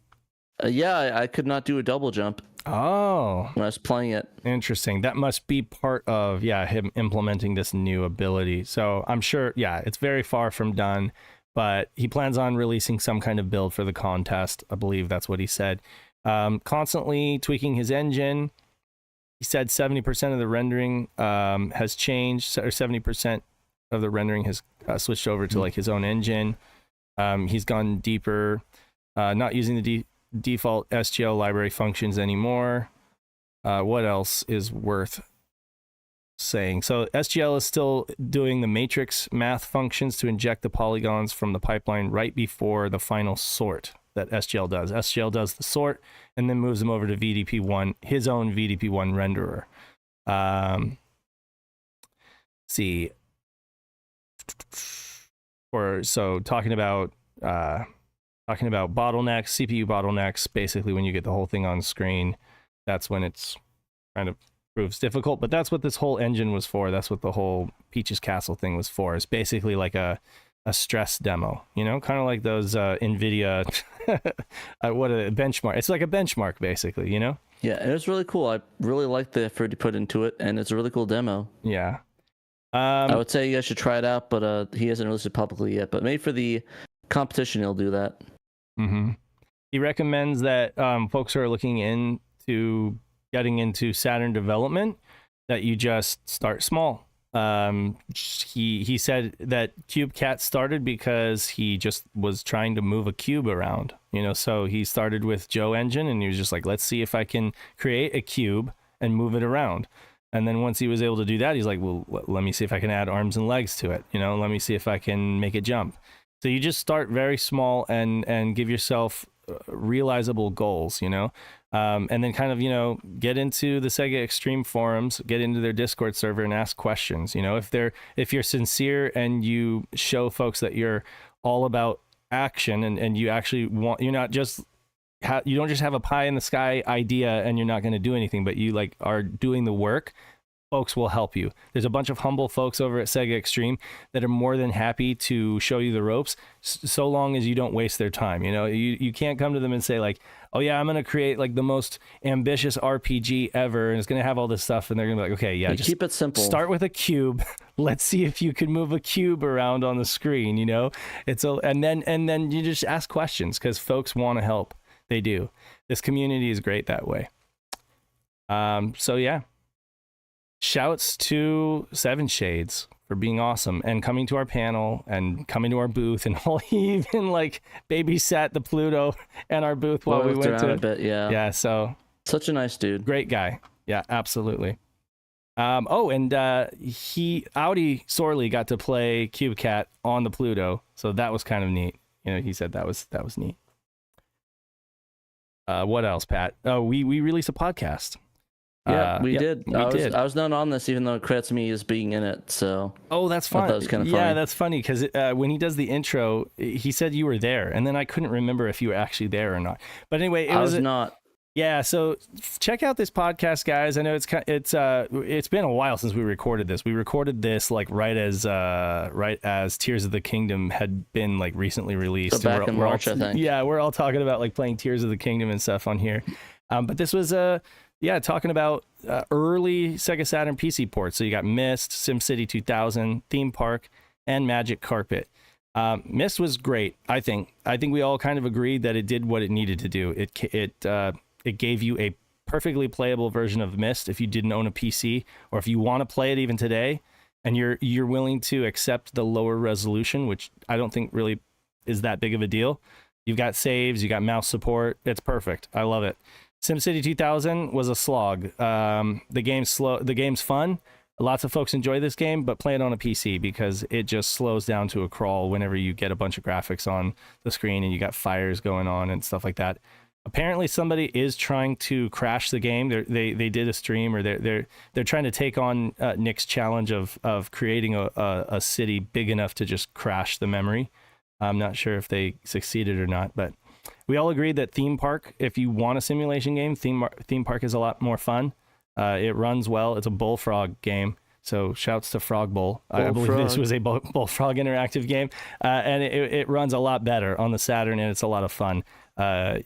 Manipulating the customers of your theme park and, putting salt in the food to make them thirsty and buy drinks and all that stuff, and blocking the entrance so they have to walk around endlessly and spend money in your theme park. And then, of course, Magic Carpet. I think we all agreed that it was a really ambitious game that got a lot of praise in the industry for what it did technically. But most of the praise that people associate with Magic Carpet is actually for the DOS and PC versions, not the Saturn version, because the Saturn version makes a lot of sacrifices in terms of graphics and ultimate control when it comes to the gameplay. A lot of sacking. The control is incredibly ham-fisted. So again, if you want to play these games, I would recommend SimCity 2000 and Magic Carpet. You go get the DOS version. But if you want to play Myst and Theme Park on the Saturn, good games. Good games. That's a summary of that podcast in a nutshell. Listen, it's a lot of fun. We sat down the morning that we had to say goodbye to Nick. Oh, I don't know if we really mentioned this, but this was the first time that we got to meet Nick in person, and that was amazing. Yeah. That was one of the best parts about PRGE is just getting to see Nick and hang out with him. And Sunday morning, we had to see him off because he had to get on a plane. So you want to talk about this? We sat down for breakfast? Yeah, we sat down for breakfast and talked. I was joking. We talked. Basically, we all sat down. We basically were like, we wanted to do a podcast the night before. And Nick was saying that he'd be able to stay for Sunday, but I guess things changed last minute and he had to go. So we had to get ready for PRGE. So we decided to put the phone down, record a short podcast or eating breakfast at the hotel we were at. Mm-hmm. I don't know if we want to dox that. I mean, it doesn't matter. We're not there now. We're at but the Hampton, right? The Hampton Inn. We stayed in the district. Hamptons. It was good. Besides, they tried to bill me constantly for random stuff. Yeah, glitchy, right? Glitchy system or whatever. So a lot of fun. Thank you. A lot of fun. But the continental breakfast was really good. They had like all the works: eggs, bacon, egg sausage.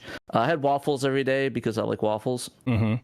So I had a lot of waffles, a lot of eggs, a lot of sausage, a lot of protein. Yeah, Kay even Dave came. Made hot cocoa for me. Yeah. On Monday, Kay came and he enjoyed the continental breakfast with me. Since you weren't there, I gave him a room key and I said, just flash this if anybody bothers you. But no, yeah, we got to sit and we got to talk and stuff. It was nice. Yeah, so it was really, really cool. I really enjoyed the talk. We talked about the weird happenings, meeting AVGN. That was kind of fun. Mm-hmm.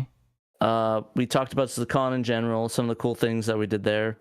They talked about the panels they went to. I actually didn't really go to really any panels, but I just went to one panel that day. It was the Two Girls, One Ship on Sunday. Really cool podcast. Really insightful. Definitely recommend checking it out if you guys are into that. Really good people that run it. But yeah, I only did that. SHIRO Breakfast Club should be a regular feature. Honestly, we could do that for the next one. Next event, we could do that again. I love the idea. I mean, if folks don't care about the production value that much, and you wouldn't mind like a little just sit down and record whatever and don't do any editing on it, I'd kind of be open to that. I mean, at least it'd be easy. If folks want that, I wouldn't be opposed. Yeah, I'd be down. Like if we do like events, we just do it every breakfast. I don't know. Maybe every breakfast, we'll see how our vibes are. Mm-hmm. But like, I wouldn't be opposed to like just recording during breakfast and talking about like the happenings on like our thoughts. Scotty Mo is like, production value? We are Sega fans. Oh, that's funny. Yeah. No, he's right though. Yeah. Production value is not a thing on some Sega things. But yeah, I'm down if you are. Yeah. Yeah, I'm definitely down if we do that at cons and stuff. That'd be a cool little retrospective thing. Mm-hmm. If we do Game on Expo, we could probably just go to an IHOP or something, or like, or I'll make breakfast in my house or something. Yeah, it was just a little post-mortem, basically going over all the stuff that we saw and that we did. I really enjoyed. I went to a few panels. I went to the Completely Unnecessary CU podcast. Yeah, that was packed. It was funny. They were talking Tommy Tallarico. They were talking about the Amico. They were talking about what else? WADA games, They're basically just doing their show and like ragging on, those folks in the industry. It's exactly what you would expect.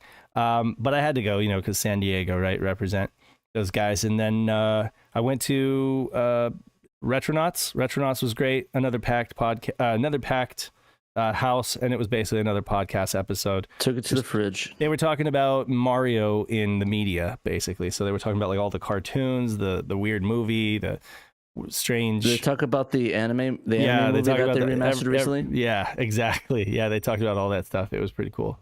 What else? John Hancock, which Adam Korlick, I guess, dropped in on that, and he did most of the talking, honestly. But it became the Adam Korlick panel. It became the Adam Korlick panel. And then what else? G to the Next Level was able to catch part of his. Oh, and Audi's podcast, or Audi with Limited Run Games and Jeremy Parrish were talking about Plumbers Don't Wear Ties. So that was that was probably the funniest panel that I went to, because I had no idea that Audi is like a comedian, but that guy is so funny. I swear. Like, do you want to talk about the attendance of those panels too? I know that you wanted to. About what? The attendance of the panels? The attendance. Well, our panel was pretty packed. Didn't you feel like our panel was like half 50 or 60 room. people? Yeah, I mean, we had everybody come sit up front, but I mean, Kay could tell you because he was in the room. He probably paid attention more than we did, because we had lights in our face. But I think it was like half the room was filled, and it was like a conference room. So, well, I mean, I saw it. I could see. I was making sure to do eye contact with everybody in the audience. Yeah, poor Steve. He's like, I didn't get to any panels at the show because he was just selling the whole time, So, but yeah, Kay says like half the room was filled in. I think he took some pictures too. Yeah, I think you were saying that some of the other panels were not as filled out. Yeah, some of the other panels weren't. Like I said, Retronauts and CU podcasts were filled out, but everything else was just about the same as ours, basically. So, and I don't know if that says more about people not going to panels and just wanting to do the arcade or the show floor, or if we had stiff competition too, because the AVGN panel was at the same time, was like starting before that. Yeah. And then Adam Korlick's panel was happening at that same time as well. Good thing is they told me that next year they plan to do 3 rooms, 3 different panels, and that none of them are going to step on each other's toes. So technically, if you wanted to see every panel and you had the time or something, you could. I don't know how they're going to work that, but that's what Gerald told me, is that they were going to use like 3 different rooms next year, and they were going to try to schedule it so that folks could technically go to everything if they wanted to. Yeah, no, I think that's a great idea. I mean, time's going to have to be scheduled differently, but I think... well, you don't want to see everything, right? You don't want to see everything, but there are certain things you want to see, right? So, man, I can't believe we have one more to talk about, but it was I just added it today. We did the video, Saturn Wireless Pro controller. We heard about it last year. Nothing physical has changed except for Hall sensor sticks, which can't really be perceived. The difference, we couldn't notice the difference, and we wouldn't, right? It's just another input method, but you would notice the difference in the long run in terms of durability and wear. So that's kind of that. It's bigger in the hands. You can kind of see here in a picture, that's kind of the size difference between a regular Saturn pad and this pad. Nick's got, reasonable size hands. Pat, we all have about the same size hands. We all agree that it's a little bit to get used to. The heft, the weight, and the size of it is different than what you expect, basically. But we all agreed that the build quality was superb. Probably the best build quality that they've done so far in a controller. It feels like a premium product in the hands. We all agree that folks will... Why is this not loading? Oh, there we go. So there's the old early revision, or the old early prototype that everybody bemoans and laments how they changed to the low profile sticks. Again, the result of that change is less weight, less chance of snagging in your bag, and it looks more like a Saturn pad. At least they argued it looks more like a Saturn pad now than it did when it had these bulky nubs on there. So you folks, will continue to complain about that, I'm sure, and it's not going to please everybody. But for most people, you should go into this controller seeing it as a great, Switch, PC, PS3 controller that also is compatible with Saturn analog. And yeah, I just talk a little bit about the proprietary circuit in the 3D analog control pad. And that's why I don't think that people should judge it so harshly based purely on whether it accurately emulates the 3D control pad or not, because I don't think any third-party controller at this point is going to have that, very specific circuit. So, as far as input goes, the accuracy and how it feels, it gets very, very close. Right, Pat? Yeah, no, it felt really good. I think for the most part, besides little issues here and there that I think you brought up at the thing with the pad, like I felt the sticks were really nice. We felt the sticks were good. I had problems with the L and R triggers, and they kept saying that the demo units were beat up and that they wanted us to get our hands on some review units before we gave our final verdict, which I was perfectly fine with. So yeah, I didn't make a big deal of it in this article. And I think that what we experienced could probably be patched out in a firmware update. So I don't think it's a huge issue. The actual triggers themselves feel good, and they feel like an improvement over the previous controllers. Do they not? Yeah. It's a missed opportunity. Yeah. I mean, it is a missed opportunity that the L2 and R2 triggers, or ZR and Z. Yeah. It's a missed opportunity that they have that like significant travel, and yet they're just digital, But again, the excuse for that is that this is basically a Switch controller. The Switch, well, that's the reason they always give, right? Is, well, the Switch doesn't have analog triggers, right? So that basically translate that to, this is a Switch controller, right? Basically that's like the primary focus is that this is kind of like a really cool Switch controller that also happens to work as a Saturn analog 3D controller. But I really just think that that's the expectation folks are going to have, whether you want to buy it or not. Base it on how valuable it is as a Switch controller, and I mean the fact that you can also use it with your Saturn. Okay. Yeah. We need to wrap. Sure. Yeah. Go ahead. Say what you wanted to say. I'm going to bring up the Patreon stuff. Yeah. I guess the final note on that is that I think it feels pretty good. Like I said, the shoulder buttons were weird, but like I said, we'll see how that goes. The shoulder, thinking back for the most part, for the record, the shoulder triggers, I had no problem with them last year. No problem whatsoever. So I think it was a mapping issue, because they did mention that they changed the mapping and that was a firmware thing. So again, I sent him an email and I told him exactly what we're looking at and what I'm hoping that they will work on before they release it.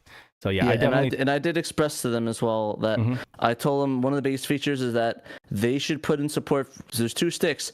Put in support for twin sticks. Yeah, absolutely. And that's one that they actually seemed really enthusiastic about. They were like, yes, it's totally possible. Yes, we'll totally get around to it. It's a firmware update indeed. They just have to patch it in and then have some kind of macro for you to be able to change it. to twin stick mode, but it's totally doable, is what they said. So yeah, this will open up, like, this will be like, oh well, you don't have to buy like a whole giant stick from Japan anymore. You can just get this and you have twin sticks. So it'd be perfect for people that want to do virtual on but don't want to import a stick or pay $100 plus for one of them. And bulk slash, since bulk slash has twin stick mode right now, right? You know, so you try controlling it that way too. Scott almost scared me. I thought you said, I didn't say I saw on board with Pat. I think you meant I'm on board with Pat, because I saw the first, like, that was the biggest miss for the GC Retro Fighter. No second stick for twin stick stuff. Scotty, you scared me for a second. I thought you said I was boring you. No. I was like, but I saw the rest of it, and I get your message. You're on board. You're with my message. So yeah, I think that's the killer app. I think if they do that, I would recommend people buy it just for the twin stick support. Mm-hmm. That's how much I'm enthusiastic about that. So we really are up on time, and I do have to wrap this up, but I want to read off our patron supporters. We got 35 people in the chat right now. A new one too. We got a new one, absolutely. So going in alphabetical order, we'll start with A Murder of Crows. Thank you, Kay. Appreciate your support. Blue Moon 95. Brock, the Archivist. This is our new patron supporter. We appreciate you, dude. $20 VIP patron, and thank you for helping us keep the lights on the website. For the show. Probably have a free tier now or something like that, because I say add that recently because we have like a bunch of free tier people. Yeah, I don't know what that's about. I guess it's like a subscribe thing, so when the stuff is public, I guess. So okay. I guess I didn't know that. That's cool. Inflate the numbers, I guess, a bit. That's cool. Kind of weird though. We're not really gonna do much for the free guys, so sorry about that. Keep going. I'm sorry. Okay, Cerulean, Chris Piper. We got Chris 1997 XX, Daniel Fredrickson, David Zaney, he's here with us in the chat. Let's see, Derek Pascarella, aka A-Team, Emerald Nova, Fat Drunk Friend Otaku, Gem Clash or Rank, Johannes Fetz, Mr. Joe Engine himself, Justin, Memphis, we got Michael Sabag, we got Nate Lawrence, Normal Guy, Nutrageous, Robert Ramsey, Rowan Dinked, Sega Steve, Shadow Mask, Stone Man, Tanuki Trev, and Young Money Sweet. All of those guys are supporting us at the $10 and up level. You can have your name read live on the podcast or on the SHIRO show if you want, if you support us at the $10 up level, or have access to our insider channel on Discord. I think if you do $3? $3 and up, yeah, $3 and up. So, but huge thanks to all those guys for being heavy hitters in terms of supporting SHIRO. I mean, you guys made it possible for Pat and I and Nick to go to PRGE and be able to report on stuff and get the, really, no joke. So yeah, you guys are the goats. You guys are awesome. Normal Guy, yeah, you heard right. We do have a supporter named Normal Guy. I'm surprised we're at $361 on Patreon. Knight thank you guys. So Knight did mention the fact that he is not a fan of the Gully Kit replacement sticks, those Switch Hall sensor sticks, and I do believe that those are the sticks that they're using in the Saturn Wireless Pro controller, because I am not currently aware of any other competing sticks on the market, any other vendors offering replacement Hall sticks in that form factor. So I'm 99% sure, even though they would not go on record telling me who their vendor was. So, yeah. Yes, Papetsu, I'm trying to read your messages, but I do miss stuff because I'm doing a show. I think it's in the Normal Guy question. Oh, okay. What was the question? I think it's just, did he hear correctly? It's called, he's a person named Normal Guy. Yeah. Yep. You're back named Normal Guy. He's a cool dude. Yeah. I think that's what the message was. If but not, anyway, just replay it. Yeah. So, I mean, I think it's worth, Knight has the Gully Kit Zen controller, the King Kong controller. He also got the replacement wireless Hall, or he got the Hall sensor sticks for his Switch. Put him in, not a fan. So that's just, I think that's worth saying, We tested them out. We didn't really notice any difference between those and the Alp sticks, to be completely honest with you. They felt like Switch Joy-Con sticks. So I don't really have any negative feedback. But then again, I didn't really get to play it for that long. So I definitely want to get my hands on a review sample so I can really, put it through its paces. But yeah, overall, we felt really positive about the Retrobit pads. had a lot of good things to say. Not 100%, but definitely on the positive side for sure. They've gotten a lot better at a lot of stuff, especially like the build quality. The D-pad feels better. The shoulder triggers feel better. The whole build feels better. Everything is very solid. Nothing rattles. It's a little heavier. Feels more premium for sure. And I'm not just what do you call it, shilling for this company. They're one of the very few companies interested in supporting Sega and Sega consoles, and they're doing a pretty good job improving on a lot of the faults that they've had in the past. So that keeps me happy. Is it going to completely replace my 3D analog control pad? Hell no. But then again, I'm very anal about a lot of stuff. It might replace the twin stick though. It might replace the twin stick though. Yeah, absolutely. And I might use it a lot for a lot of other stuff besides like Knights specifically, but definitely. Before we go, Pavetsu said, I was about what you said a few shows ago when you asked yourself, what am I doing the SHIRO show? Oh, yeah. Yes. As a hobby. Yes, Pavetsu, I did read those kind of quietly. We had to blaze past it, but yeah, no, I did. And again, I wasn't having like a midlife crisis or anything when I'm asking, why are we doing SHIRO? It's just, I'm gearing up for a podcast that I want to record, like John Hancock was talking to me about the same stuff at PRGE, you get to be like 40 or 41 or something. You start asking like, what's the legacy? What's the takeaway? What do we want to leave behind with all of this, And I think the community though is the thing that I want to be the legacy here.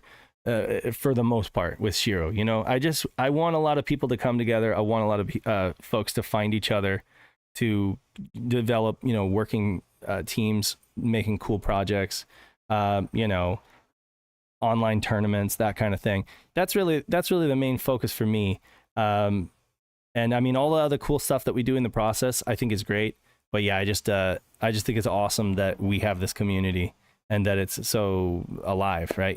And so active. Yeah, and I just want to say that I guess to me, I actually like the fact that I view it more as a business than a hobby. Right. To me, if I could quit my job and just do this, like I love my job. Don't get me wrong, but it's the whole idea of like making this my full-time job and like being able to support myself on it. I would do it in a heartbeat. And I love my job, like where I work. I'm not going to dox myself, but I love my job so much. It's one of my favorite jobs. I would not ask, and of course I'm not saying anything bad about my other job, but it's just the idea that you work your own thing, you be your own boss thing, you make your own hours. I want to do that. I just want to keep making SHIRO bigger and bigger if I can. And I guess maybe there's different views Dave and I have on that. I think Dave might feel kind of the same, right? In a way. Sure. I mean, yeah, I absolutely love my job and I love SHIRO, and it's not, I don't want anybody to read in too much to that pondering or whatever. It was just something I said out loud on a SHIRO show, I guess. Yeah, he actually talked to somebody about that. I'm not gonna say who it was, but he talked to somebody about that, and they were a bit confused on why he was asking. It's like, sounds like you're having a midlife crisis, dude. But I thought the response was funny, but I get where Dave's coming from, though. Like, you're getting older, you want to leave a legacy. You want to be like, I don't want to be that fan that had a bunch of games. I want to be, remembered for what I do. Which it's like Sega themselves. If you look at Sega, their legacy is all these old games that we love so much. It's certainly not as a holdings company. It's certainly not as Sammy. I don't think Sammy is going to have nearly as much of a legacy as Sega did, 90s Sega did, and because 90s Sega was willing to take risks, 90s Sega was a different company, really, so I don't know. I just did that was just something that I was thinking about. That's all. Kay says I should buy a muscle car. Interesting. Okay. Well, honestly, I'll work on that. Driving around that 350, I actually was telling Kay I actually might consider doing that, but honestly, I kind of want to get Type R over that. No offense. We really do have to roll credits here, though, because I gotta get in. Strange. Yeah, one more thing. Strange Moon said, you guys ever heard of Nocturne game, PC? Remember Dreamcast game never come? I actually never heard of Nocturne, unfortunately. Send me info on that, and we'll talk about it in the next show. Definitely. I saw a post about that. I don't mean to cut you off. No, definitely. I want info on that as well. Yeah, send us info in the chat and Discord. We'll talk about it. I'm sorry if anyone missed our comments.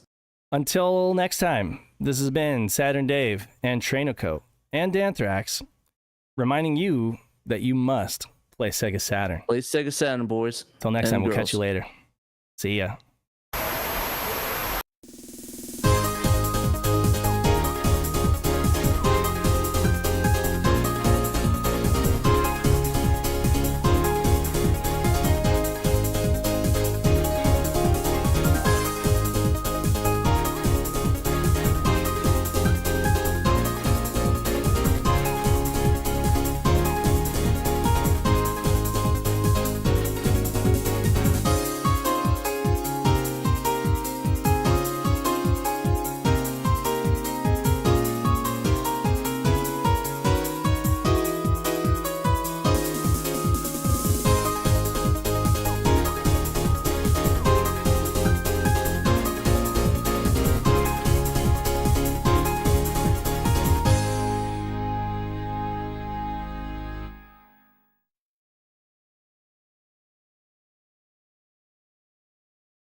セガサターンシロ